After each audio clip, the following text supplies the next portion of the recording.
نحمده ونستعينه ونستغفره ونؤمن به ونتوكل عليه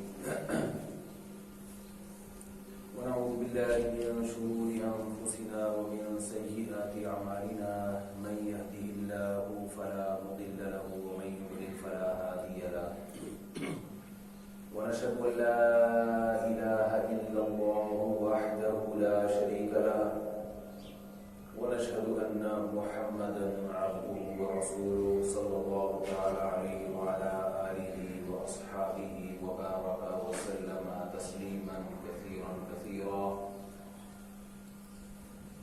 أما بعد فأعوذ بالله من الشيطان الرجيم بسم الله الرحمن الرحيم أينما تكونوا يدرككم الموت ولو كنتم في بروج مشيدة وقال الله تبارك وتعالى كل نفس ذائقة الموت وإنما توفون أجوركم يوم القيامة فمن زحزح عن النار وأدخل الجنة فقد فاز. قرآن مجید کی چند آیات تلاوت کی ہیں. اللہ تعالیٰ سے دعا ہے کہ اللہ تعالیٰ صحیح طرح سے بات کہنے کی، سننے کی، سمجھنے کی اور پھر اللہ تعالیٰ ہم سب کو عمل کی توفیق عطا فرمائے. آمین.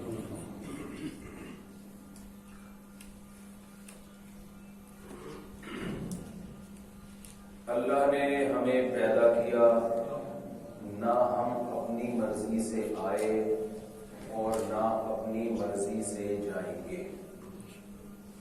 یہاں تک تو بات میرا خیال ہے سمجھ میں آ گئی. نہ ہم اپنی مرضی سے آئے ہیں. پیدا کس نے کیا ہے؟ اللہ نے. هل أتى على الإنسان حين من الدهر لم يكن شيئا مذكورا. اللہ کہتے ہیں کہ اے انسانوں، تم پر کروڑوں اربوں کھربوں سال گزرے ہیں کہ تم تھے ہی. کائنات کو بنے ہوئے پتہ نہیں کتنا عرصہ ہو گیا، کچھ بھی نہیں تھے، مٹی. انا خلقنا الانسان من نطفة امشاج. اللہ کی قدرت حرکت میں آئی اور مٹی کو مختلف مراحل سے گزار کے اللہ نے ہمیں پیدا کیا. یہ مٹی ہے جس میں اللہ کے قدرت کے کرشمے ہمیں صبح و شام نظر آتے ہیں. ہم اگر ایک خربوزہ اٹھا کے اس پہ ریسرچ کرنا شروع کریں اور سائنسدانوں کے حوالے کر دیں اور ان کو بتائیں کہ اس پہ تحقیق کرو کہ یہ خربوزہ کیسے وجود میں آیا، لیکن ایسے سائنٹسٹ کے حوالے کریں جس نے نہ کبھی بیج دیکھا نہ کبھی بیل دیکھی، بس ایک جنگل میں ایک ذہین آدمی، اس کے حوالے کرے آپ اور کہے کہ ریسرچ کرو کہ یہ خربوزہ کیسے بنا، تو وہ کئی سال تک کھوپڑی استعمال کرتا رہے گا. اس کی کھوپڑی میں یہ بات بولے بھائی نہیں ہے. وجہ کیا ہے؟ وہ خربوزہ کاٹ کے ریسرچ کرے گا کہ یار اس میں کن چیزوں سے مل کے بنا ہے یہ. مثلا دیکھیں، ایک اینٹ اگر کسی کے حوالے کر دی جائے، جو بھٹیوں میں یہاں اینٹیں بنتی ہیں، تحقیق کی جائے کہ بھئی یہ کیسے بنا، تو وہ اس کو توڑے گا، اس میں پھول بھی لگا کے دیکھے گا کون کون سے اجزاء ہیں، پتہ چلے گا کہ اس میں سیمنٹ ہے، بجری ہے، تو وہ اینالائز کر لے گا، اس کی اجزائی ترکیبی نکال لے گا کہ یہ چیزیں ہیں جن کو آگ پہ پکا کے بنایا گیا ہے. خربوزے کے بارے میں قیامت تک اس کی کھوپڑی گھومتی رہے گی اور اسے پتا نہیں چلے. بولے بھائی نہیں چلے گی، کھوپڑی میں نہیں آ رہا. پھر ہو سکتا ہے ان سائنسدانوں میں کوئی ماہر پیدا ہو اور کوئی تھیوری لے کر آئے مارکیٹ میں کہ یار اربوں خربوں سال مٹی کے ملاپ سے پھر کچھ ہوا ہوگا، کوئی چیز بنی کرتے کرتے خربوں سال میں خربوزہ بن گیا ہوگا. وہ یہ تھیوری کیوں لے کر آئے گا؟ اس لیے کہ وہ اس کی حقیقت تک پہنچنے سے عاجز ہے. اس نے کبھی بیج نہیں دیکھا, اس نے کبھی پودا نہیں دیکھا, تو ایک فرضی نظریہ لے کر آئے گا کہ شاید ایسا ہو گیا. پھر وہ نظریہ یونیورسٹیوں میں پڑھایا جائے گا. ہمارے یونیورسٹیوں کے کالج کے لوگ جو سائنس سے بے انتہا متاثر ہیں وہ اس پر یقین کریں گے. لیکن اگر ان میں کوئی واقعی عقل مند ہو جس کو پیدا کرنے والے سے دشمنی نہ ہو, وہ عقل مند کہے گا بھائی یہ اربوں خربوں سال میں بھی خود سے وجود میں نہیں آ سکتا. فرض کر لو کسی نے بنایا ہے اس کو, کوئی ہے بنانے والا جس نے بنا دیا, ہمیں نہیں پتا وہ کون ہے. خود بخود نہیں ہو سکتا. یہ آپ جادو دکھائیں دنیا میں کسی کے سامنے, کسی جنگل کیا بلکہ صحرا میں رہنے والے انسان کو بتائیں دیکھو میں تمہیں ایک جادو دکھاتا ہوں. وہ جادو کیا ہے کہ آپ نے ایک بیج کو زمین میں ڈالا, اس نے نہیں دیکھا کبھی پودے بننے کا عمل. وہ بیج زمین میں جاتا ہے. جادو کہاں سے شروع ہوتا ہے کہ زمین کا سینہ پھٹتا ہے. زمین میں آپ کسی بھی چیز کو ڈالیں تو زمین کا کام ہے اس کو کھا کے ختم کرنا. سونا ڈالیں, لوہا ڈالیں, انسان ڈالیں, تھوڑے دیر میں مٹی ہر چیز کو کیا بنا دیتی ہے؟ مٹی. مٹی کی عادت ہے, جو ڈالیں گے اس کو مٹی بنائے گی. لیکن آپ نے کہا ہم تمہیں ایک میجک دکھاتے ہیں, ایک جادو دکھاتے ہیں. آپ نے خربوزے کے بیج کو زمین میں ڈال دیا.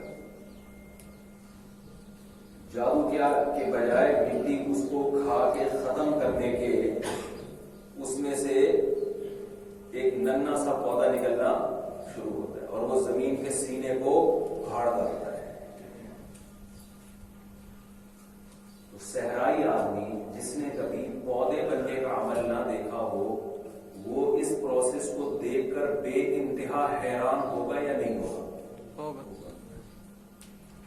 کہے گا واقعی ابھی تو بڑا جادو ہے. آپ کے ابھی جادو ختم نہیں ہوا.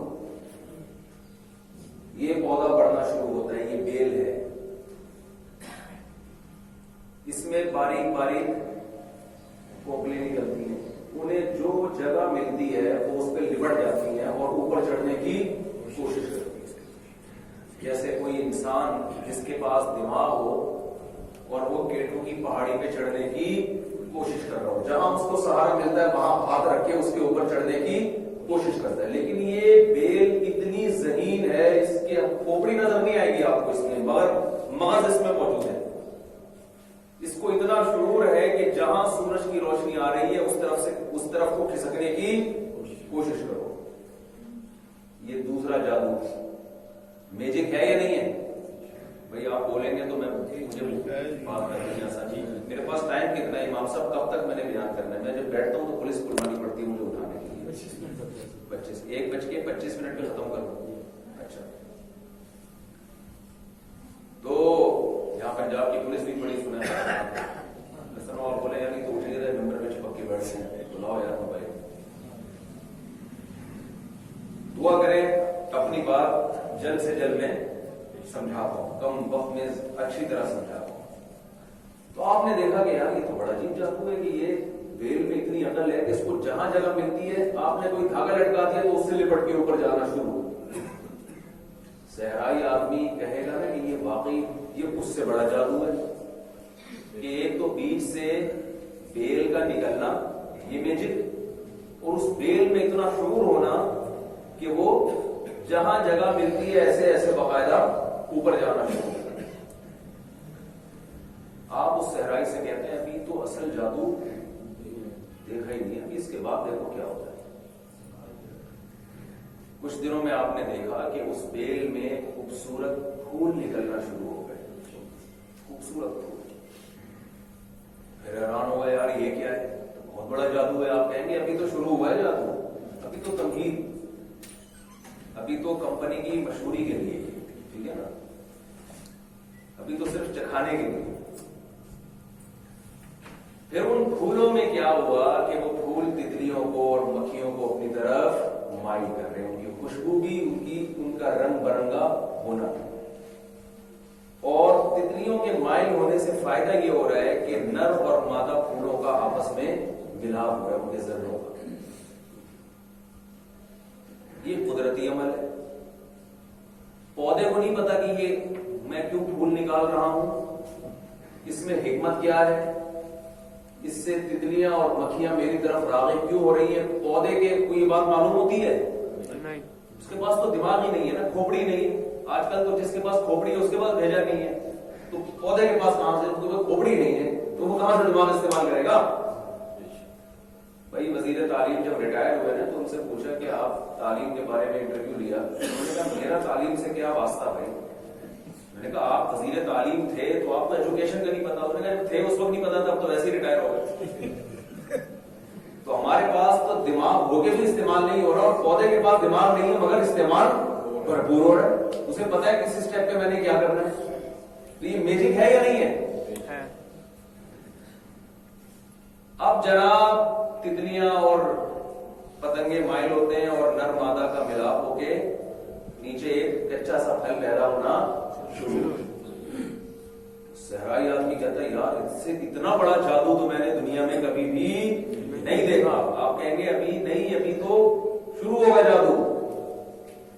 بالآخر وہ پھول گرتا ہے اور کچا پھل پھیلنا شروع ہوتا ہے، اور ہوتے ہوتے ہوتے ہوتے وہی خربوزہ بن جاتا ہے، ایک خربوزہ بن جاتا ہے،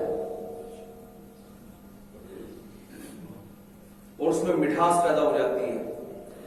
صحرائی آدمی کہے گا یار یہ تو بہت بڑا جادو ہے، ایک بیج سے کیا پیدا ہو رہا ہے؟ آپ کہتے ہیں ابھی نہیں، اصل تو اب شروع ہو گیا۔ آپ جب اس خربوزے کو کاٹتے ہیں تو جو بیج آپ نے زمین میں بویا تھا اس جیسے سینکڑوں بیج اس کے اندر موجود، اور ہر بیج میں اسی پروسیس سے گزرنے کی صلاحیت ہے۔ سائنسدان جان چھڑا لیتے ہیں یہ کہہ کے کہ اربوں خربوں سال میں اتفاق سے ایسا بیج وجود میں آ گیا۔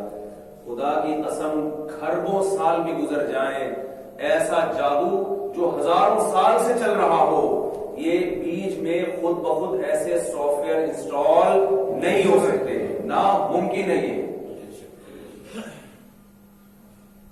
یہ خدا کا انکار ہے، اس کے ساتھ بغاوت ہے کہ اس کے کمالات کو دیکھ کر بجائے یہ کہ اس کے وجود کا یقین کیا جائے، آپ اس کا انکار کر کے آپ سائنسدانوں سے پوچھ رہے ہو کہ خربوزہ کیسے بنا۔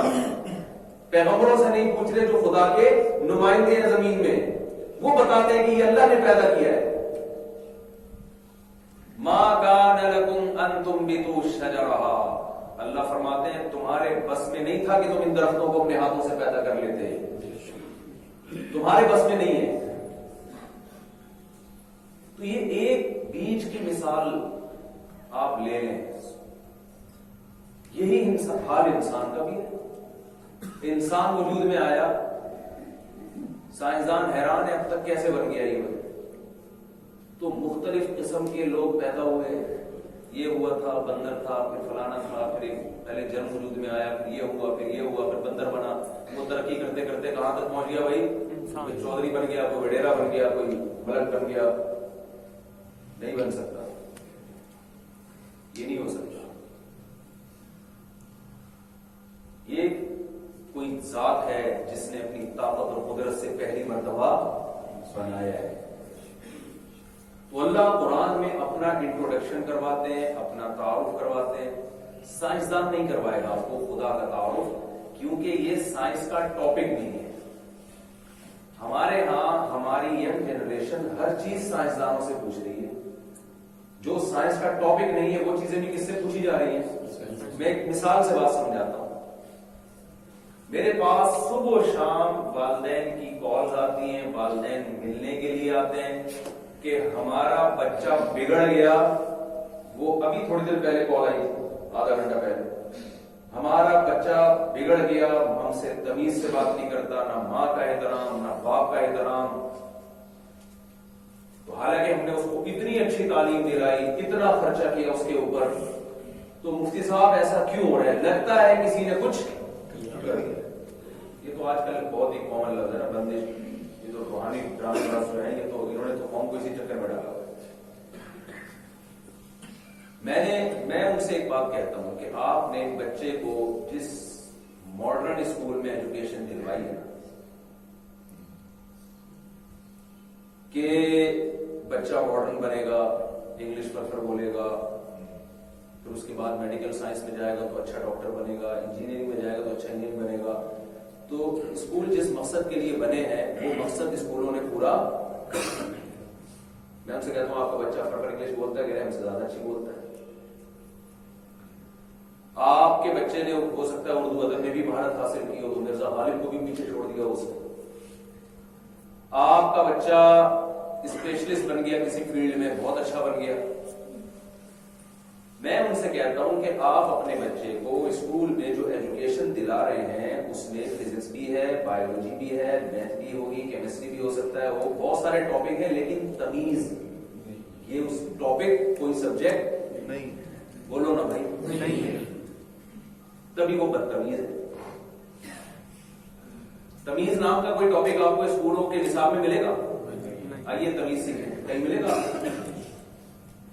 اردو میں تمیز کہتے ہیں، انگلش میں تو ایٹیٹیوڈ وغیرہ اور یہ سب چیزیں وہ مل جائیں گی. کسٹمر کے ساتھ کیسے آپ نے، یہ جب آپ کو بزنس پڑھایا جائے گا تو اس میں کسٹمر سے ڈیلنگ کیسے ہوگی. تبھی میں ان سے کہتا ہوں آپ کا بچہ گھر میں جتنا مرضی بدتمیز ہو، کسٹمر کے ساتھ وہ بدتمیزی نہیں کرے. اسے پتا ہے بزنس کے لیے یہ چیز زہر قاتل ہے. جیسے ایئر ہوسٹس جہاز میں موجود مسافروں کے ساتھ کتنے اچھے اخلاق سے بات کرتی ہے، گھر میں بھی کرتی ہے، یہ نہیں کرتی کہ آپ جہاز میں اس کے اخلاق دیکھ کے اندازہ نہیں.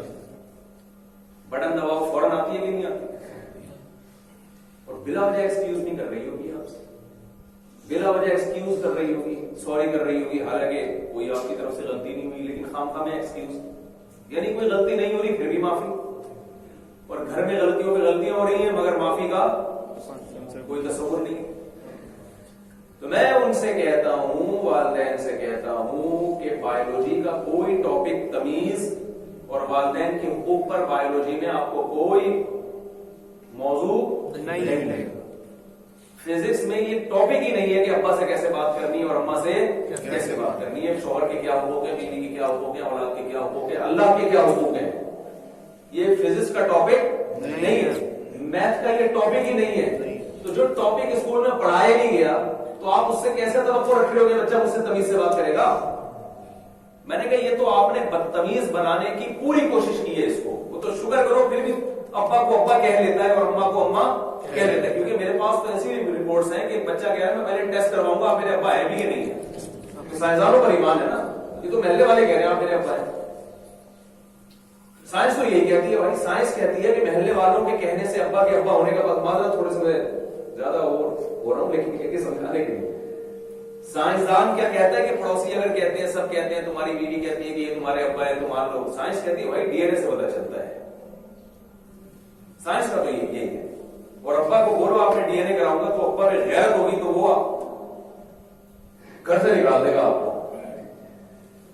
تو ہماری جو ینگ جنریشن ہے نا اس نے سائنس کو خدا بنا لیا ہے. جو سائنس کا ٹاپک نہیں ہے وہاں بھی کس کو گھسیڑ رہے ہیں، خدا ہے یا نہیں ہے، خدا کے کیا احکام ہیں، والدین کے کیا حقوق ہیں. یہ سائنس کا ٹاپک نہیں ہے، یہ مذہب کا ٹاپک ہے. یہ خدا بتائے گا ہمیں کہ کیا جس نے پیدا کیا وہ بتائے گا. ہر چیز ہم اسکولوں سے حاصل کرنے کی کوشش کر رہے ہیں. تو اللہ ہمیں قرآن میں بتاتا ہے، اللہ تورات میں بھی بتاتا ہے، اللہ انجیل میں بھی بتاتا ہے. جتنی آسمانی کتابیں اللہ نے اپنے بندوں کی ہدایت کے لیے نازل کی ہیں وہ سب میں ایک ہی بات. وہ الگ بات ہے کہ باقی آسمانی کتابیں تحریف شدہ ہیں، اس میں ہمیں یہ فرق کرنا مشکل ہے یہ اللہ نے فرمایا یا پادری کا اپنا فرمان ہے، اس میں انہوں نے سب مکس کر دیا.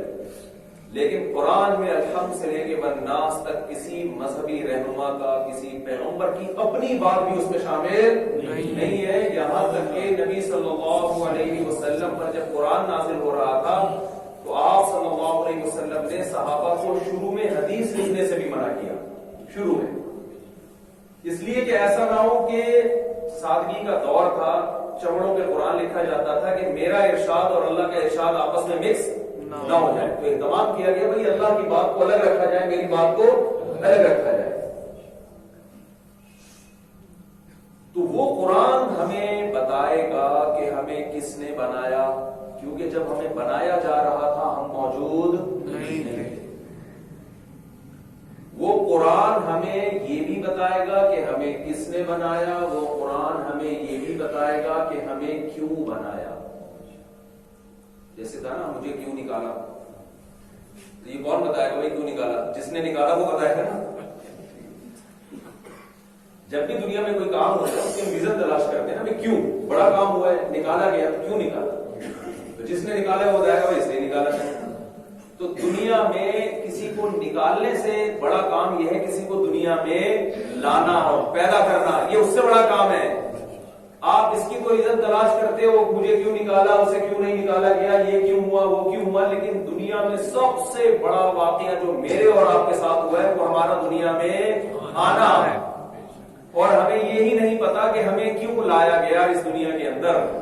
گھوڑے کے سامنے اس سوال کا جواب نہیں ہے, لہذا وہ غلط جوابات دیتے ہیں.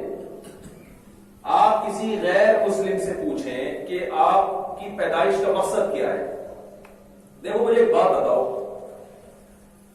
کہ جب تک آپ کو منزل معلوم نہ ہو آپ راستے کا تعین کر سکتے ہو کہ کس ٹرین پہ چل رہے ہیں.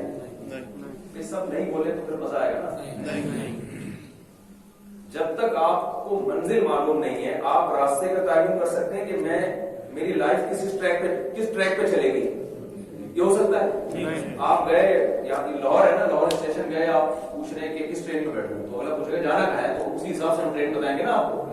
ایئرپورٹ جا کے آپ کہہ رہے ہیں کہ کس جہاز میں بیٹھوں میں, تو کہے گا مجھے کیا پتا تم نے جانا کہاں ہے, اس حساب سے ہم تمہیں بتائیں گے بھائی یہاں پشاور جانا ہے, کراچی جانا ہے, کہاں جانا ہے, تو اس حساب سے ہم آپ کو بتائیں گے. تو آپ کی لائف کن اصولوں پہ گزرنی چاہیے, اس کا تعین اس وقت تک نہیں ہو سکتا جب تک آپ کے سامنے ہدف نہ ہو کہ میں نے جانا, میری لائف کا مقصد کیا ہے.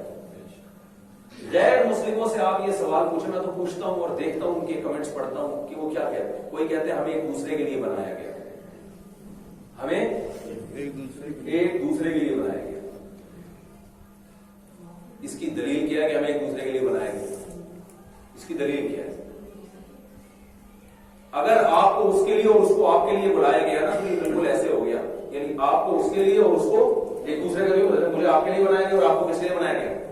یہ بالکل بے وقوف والی بات. یہ ایسے ہی ہے جیسے کہ آپ کسی سے پوچھا آپ کہاں رہتے ہیں, اس نے کہا اس کے گھر کے سامنے. یہ کہاں رہتے ہیں, میرے گھر کے سامنے. تو بھائی دونوں کہاں رہتے ہیں, آمنے سامنے رہتے ہیں. یہ بالکل اسی قسم کی بات ہے کہ مجھے اس کے لیے, یعنی میرا مقصد یہ اور اس کا مقصد میں. جو جس کا مقصد ہوتا ہے نا, دوسرا پھر ذریعہ مقصد ہوتا ہے, وہ خود مقصد نہیں ہوتا. تو ایک صاحب تھے, انہوں نے مجھے کہا کہ مجھے اپنے خاندان کے لیے, بیوی بچوں کے لیے بنایا, میری زندگی مقصد کیا ہے, ان کو خوش رکھتے ہیں. اس کا مطلب یہ اگر کسی کار حادثے میں اللہ نے کرے بہت مر گئے تو آپ کے تو دنیا میں آنے کا مقصد کیا ہو گیا ختم, تو اگلا بم پھر آپ پہ پھٹنا چاہیے. آپ کو چاہیے آپ بھی کس میں ہلاک ہو جائیں, کسی دھماکے میں, کیونکہ آپ کو ان کے لیے بنایا گیا تھا. یہی جب چلے گئے تو آپ کا تو زندگی کا مقصد کیا ہو گیا. میرا خیال ہے پولیس بلوانی پڑے گی بات سمجھانے کی. اب لاہور والے بھی ایسے ہی ہو گئے ڈیلے کراچی کی طرف. ہاں نہ تو کیا کریں نا, جو میں دیکھو یہ کوئی صحیح مقصد ہے کہ مجھے اس کے لیے اور اس کو. یہ یورپ میں اور امریکہ میں خودکشی کا ریشو بہت زیادہ ہے, تھوڑا زیادہ نہیں ہے, بہت سے بھی زیادہ ہے. اتنا ریشو ہے کہ آپ کی سوچ ہوگی. حالانکہ وہاں خودکشی کی کوئی وجہ سمجھ میں آتی نہیں ہے, کہ وہ اگر ہمارے یہاں آ کے رہنا شروع کریں پھر تو سمجھ میں آ رہا ہے نا کہ بہت ساری چیزیں ہمارے یہاں تو خودکشی کی, ٹھیک ہے, کسی کے 4-5 سالے ہو تو خودکشی کے لیے کافی ہے. 1 سال افورڈ کرنا مشکل ہے, اور اس کے ماشاءاللہ کتنے سالے ہیں, 4 سال ہیں, تو بس یہی کافی ہے خودکشی کے لیے, ٹینشن دینے کے لیے. تو ہمارے ہاں خودکشی کے لیے بہت ساری چیزیں ہیں, مگر خودکشی کا ریشو بہت کم ہے.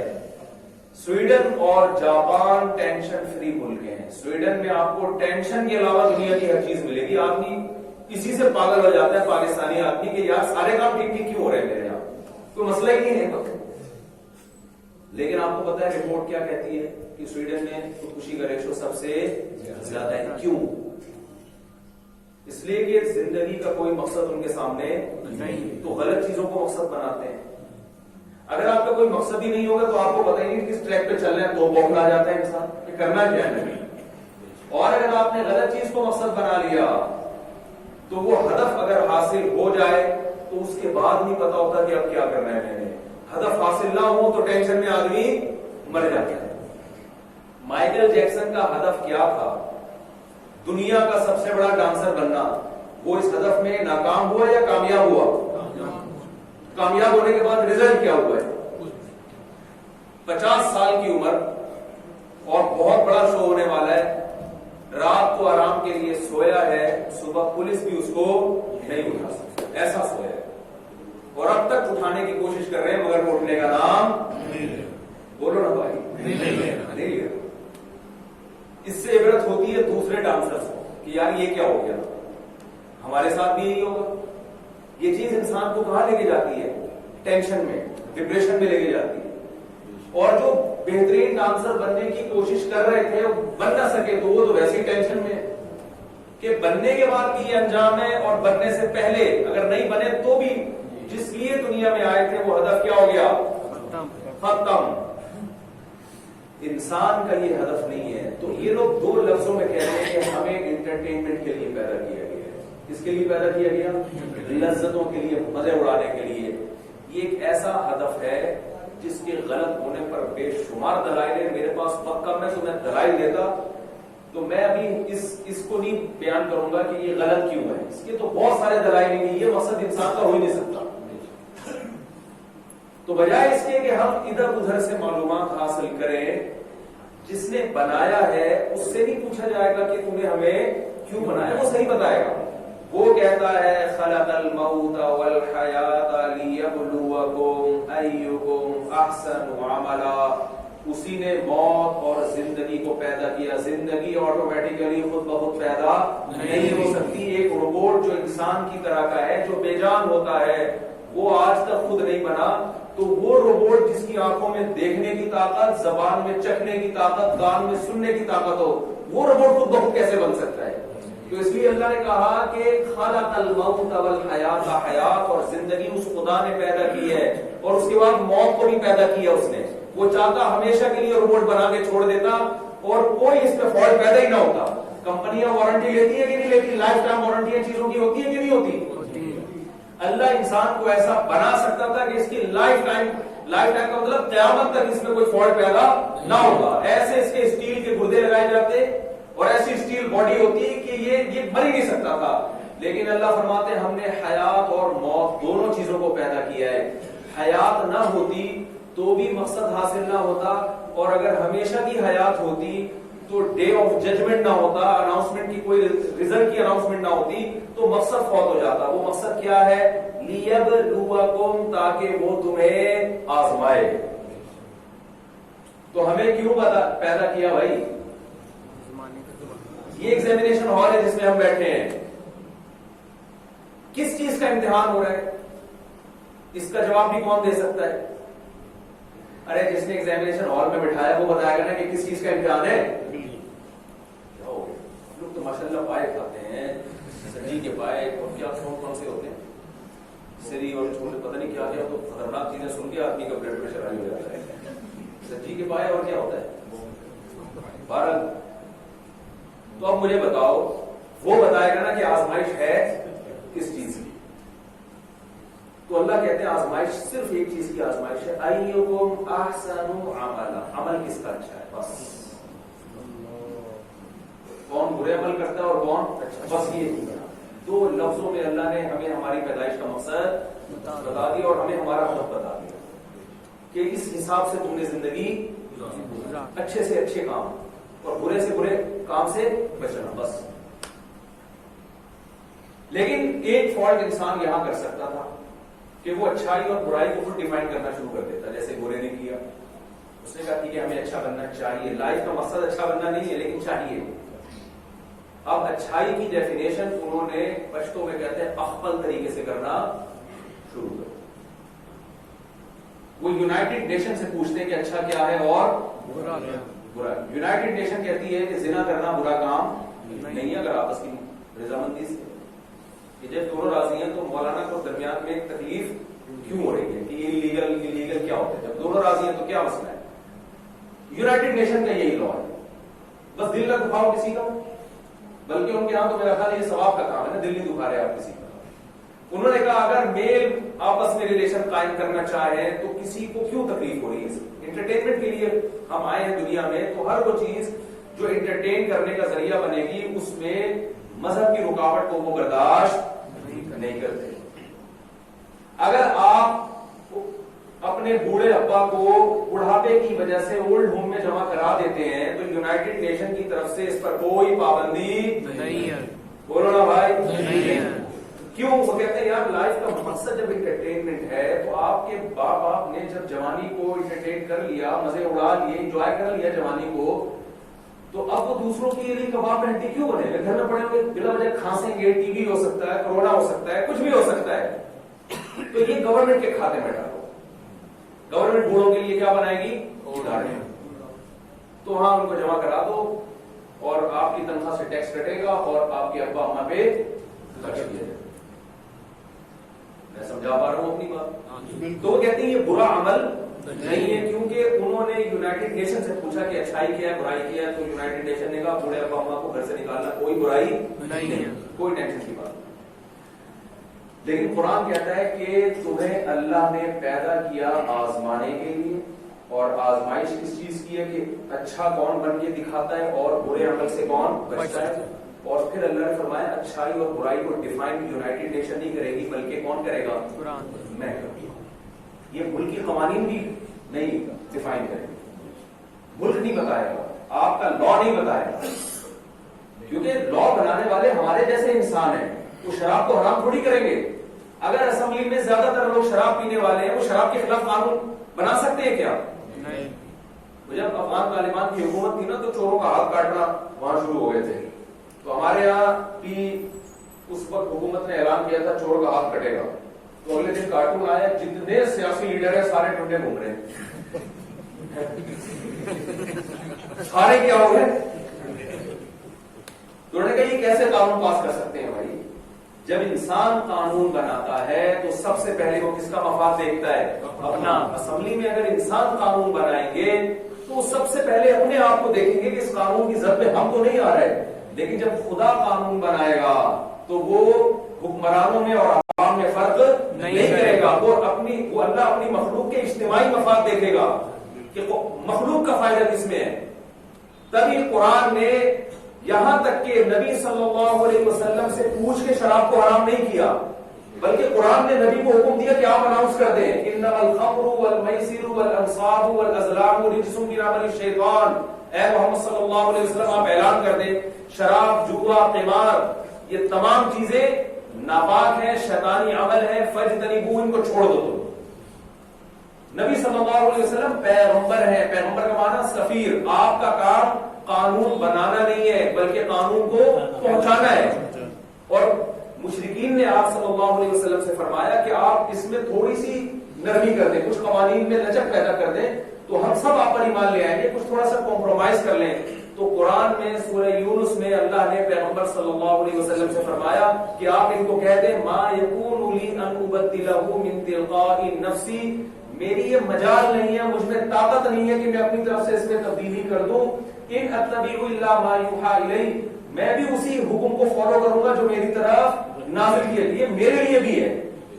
اور ان عصیت ربی انی اخاف ان عصیت ربی عذاب یوم علیم, جیسے تمہیں قانون توڑنے پر عذاب کا ڈر ہے, مجھے قانون توڑنے پر اسی طرح عذاب کا خوف ہے اللہ کی طرف سے. تو اچھائی اور برائی کیا, ملکی قوانین کو فالو کرنے کا اسلام نے حکم دیا ہے. میں یہ نہیں کہہ رہا کہ قوانین توڑنا شروع کر دیں, لیکن اچھائی اور برائی کو ڈیفائن جو کرے گا وہ حکومت نہیں کرے گی, وہ کون کرے گا؟ وہ اللہ کرے گا جس نے پیدا کیا ہے. حکومت کا کام ہے اس قانون کو نافذ کرنا. پاکستان ایک اسلامی کنٹری ہے, اس میں اسمبلی میں یہ بحث بنتی نہیں ہے کہ شراب لیگل ہے کہ انلیگل ہے. اس میں تو ہے کہ اس کو امپلیمنٹ کیسے کرنا ہے، اس کے سزا کیسے نافذ کرنی ہے اس کی. تو اچھائی اور برائی کو جو قرآن نے ڈیفائن کیا وہ بھی 2 لفظوں میں، بس وہ کر کے میں اپنے بیان کو ختم کرتا ہوں. اللہ نے فرمایا اچھائی کسے کہتے ہیں، اس کے لیے 4 شرطیں ہیں. 4 کام کرو گے تو کیا کہلاؤ گے؟ اچھا. اچھے یعنی نائس پرسن، جسے ہم کہتے ہیں نا ویری نائس، کہتے ہیں کہ نہیں کہتے؟ بہترین آدمی. تو ہمارا بہترین کہنے کا معیار کچھ اور ہے. اللہ جب کسی کو بہترین کہہ دے تو وہ معیار کچھ اور ہے. تو جنت اللہ نے دینی ہے تو اللہ جس کو سرٹیفکیٹ دے گا اچھے ہونے کا وہ ہے اچھا. اس میں 4 شرطوں میں سب سے پہلی سورہ بنی اسرائیل میں شرط بیان کی، ومن اراد الاخرۃ، سب سے پہلے آخرت کے ارادے سے کوئی کام کیا جائے. نیت کیا ہو؟ خدا کو راضی کرنے. بعض دفعہ عمل بہت اچھا ہے، آپ سینکڑوں غریبوں کو کھانا کھلا رہے ہو، اللہ کی رضا مقصد نہیں ہے، تو دنیا تو کہے گی ویری نائس، بہت زبردست آدمی ہے یار، صبح شام دیکھ کے ڈھکن کھلتے رہتے ہیں اور ہزاروں لوگوں کو اپنے خرچے پہ کھانا کھلاتا ہے.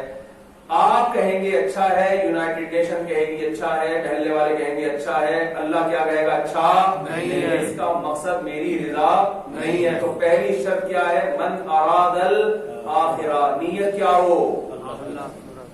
دوسرا وسعا، کوشش بھی کرے. صرف نیتیں لے کے بیٹھا میری نیت ہے کہ میں یہ کر دوں گا، یتیم خانہ کھول دوں گا، اسپتال بنا دوں گا، ابا اماں کی خدمت کروں گا، اور نیت کرتے کرتے دنیا سے چلا، عمل کی کوشش نہیں کر رہا، تو یہ بھی اچھا نہیں.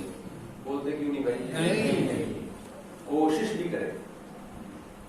تیسری بات وسعى لها سعيها، آخرت والی کوشش.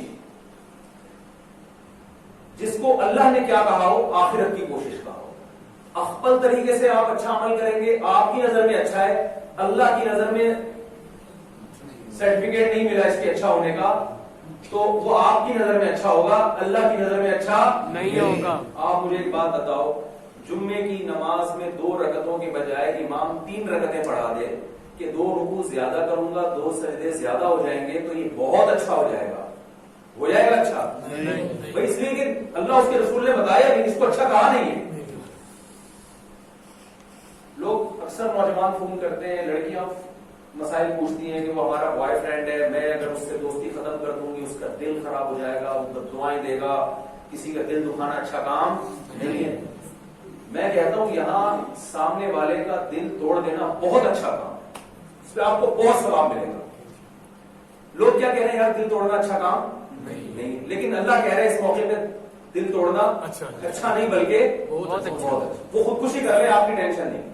یہ بھی کہہ رہی ہوتی ہے وہ دھمکیاں دے رہا ہے، میں تو خودکشی کروں گا، لڑا جاؤں گا. میں نے کہا لٹکنے تو ویسی آبادی اتنی بڑھ گئی ہے، فیملی پلاننگ والے کہہ بچے کم کرو، بچے تو ہم کرنے کے قائل نہیں ہیں. یہ زیادہ مناسب طریقہ ہے. جو اس قسم کے لوگ ہیں وہ لٹک کے مر جائے گا. اچھا، شوہر کا دل توڑنا منع ہے، باپ کا دل توڑنا منع ہے. بوائے فرینڈ کا اسلام میں کوئی رشتہ ہے ہی نہیں. اسلام اس کو حرام کہتا ہے، مانتا ہی نہیں اس رشتے کو. نہ گرل فرینڈ کا کوئی رشتہ اسلام مانتا ہے، نہ بوائے فرینڈ کا، یہ ہے ہی نہیں. تو اس عمل کو اللہ اچھا نہیں کہے گا. توڑ دو دل، ثواب ملے گا. جتنا روئے گا کم بخت اتنا ثواب ملے گا. تو ایسے کم بختوں کا یہی ہونا چاہیے. تو وسعى لها سعيها، تیسری شرط کیا ہے؟ وہ کوشش جس کو اللہ نے کیا کہا ہو، اچھی کوشش کہا ہو، اللہ کی طرف سے سرٹیفائڈ ہو. اور آگے اللہ نے فرمایا وَهُوَ مُؤْمِنٌ، چوتھی اور آخری شرط کہ اللہ کی توحید پر یقین بھی رکھتا ہو، ایک اللہ کو مانتا ہو، شرک کے ساتھ کوئی عمل مقبول نہ ہو. بولتے کیوں نہیں بھائی؟ اللہ سے بھی مانگتا ہے، داتا دربار سے بھی مانگتا ہے، تو اللہ کہتا ہے کہ وہیں جا کے مانگا کر میرے پاس. اللہ توحید کے معاملے میں بہت غیرت مند ہے. یہ اس کی مثال ایسے ہے، جو سربراہ ہوتا ہے نا اس میں غیرت زیادہ ہوتی ہے. شوہر سربراہ بنایا نا اللہ نے، یہاں تو سارے شوہر ہی بیٹھے ہوئے ہیں، یہ بات بیان کرنے میں کوئی خطرے کی بات نہیں ہے.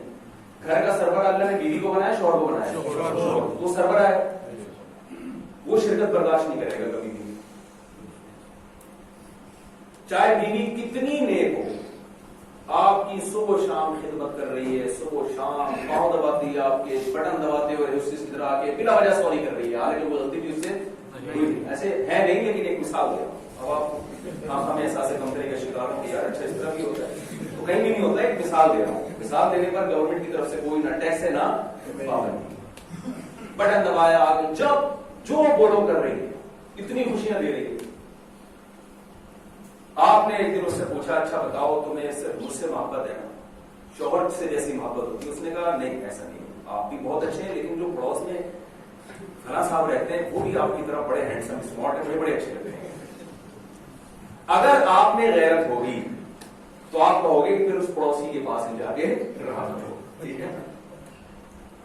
کتنی نیک ہو, عمل میں کتنی اچھی ہو, لیکن آپ کے ساتھ شوہر والی محبت میں کسی کو شریک کر رہی ہے, تو غیرت اگر ہوگی تو آپ برداشت نہیں کرو گے. آپ اس نالائق کو برداشت کر لو گے جو بٹن دبانے پہ ادھر آنے کے بجائے اور دور چلی جاتی ہے, لیکن وہ مانتی صرف کس کو ہے, شوہر کو. آپ کہو گے بھائی یہ بدعمل برداشت ہو جائے گی, کم از کم میری تو ہے نا یہ, اس کا کیا بھروسہ, آج اس کو وہ اچھا لگ رہا ہے کل اس کو وہ اچھا لگے گا. تو اللہ سے زیادہ غیرت مند کوئی ہو نہیں سکتا, لامحدود غیرت. اللہ کہتا ہے جو معبود سے جیسی محبت ہونی چاہیے, جو معبود ہوتا ہے ہمیشہ دعاؤں میں اسی کو پکارا جاتا ہے, صرف یا اللہ مدد, اس کے علاوہ کوئی نعرہ اللہ کو قبول نہیں ہے, کوئی نعرہ قبول نہیں. وَأَنَّ الْمَسَاجِدَ لِلَّهِ, مسجدیں صرف اللہ کے لیے ہیں. فَلَا تَدْعُوا مَعَ اللَّهِ أَحَدًا, اللہ نے یہ نہیں فرمایا فَلَا تَدْعُوا سِوَى اللَّهِ أَحَدًا, اللہ کے سوا کسی کو مت پکارو. نا نا نا, اللہ کو پتا تھا میرے سوا نہیں پکارا جائے گا, میرے ساتھ پکارا جائے گا. یا اللہ مدد کے ساتھ یا رسول اللہ, یا غوث اعظم, یا علی, یہ سارے نعرے یا اللہ کے ساتھ لگیں گے. اس لیے اللہ نے فرمایا میرے ساتھ کسی پیغمبر کو, کسی فرشتے کو, کسی بت کو, کسی ولی کو, کسی مزار میں سوئے ہوئے بزرگ کو پکارنے کی اجازت نہیں ہے. اگر پکارا فإنما حسابه علی اللہ, تو اللہ اس سے انتقام لے گا اس کا. شرک کے ساتھ کوئی عمل مقبول نہیں. اللہ کہے گا جس کو پکارتے تھے اسی سے جا کے اس کا بدلہ لو.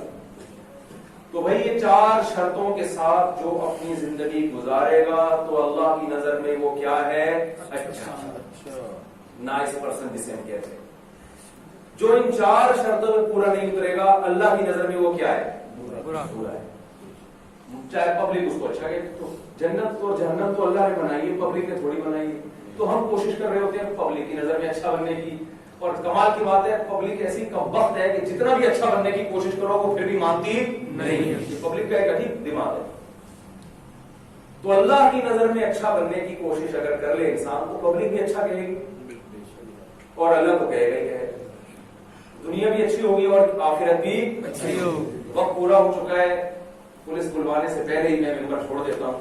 اللہ سے دعا ہے کہ جو کچھ کہا سنا اللہ سب سے پہلے اس پر مجھے عمل کی توفیق عطا فرمائے اور آپ کو بھی عمل کی توفیق عطا فرمائے, اور کمی کوتاہی اللہ معاف فرمائے.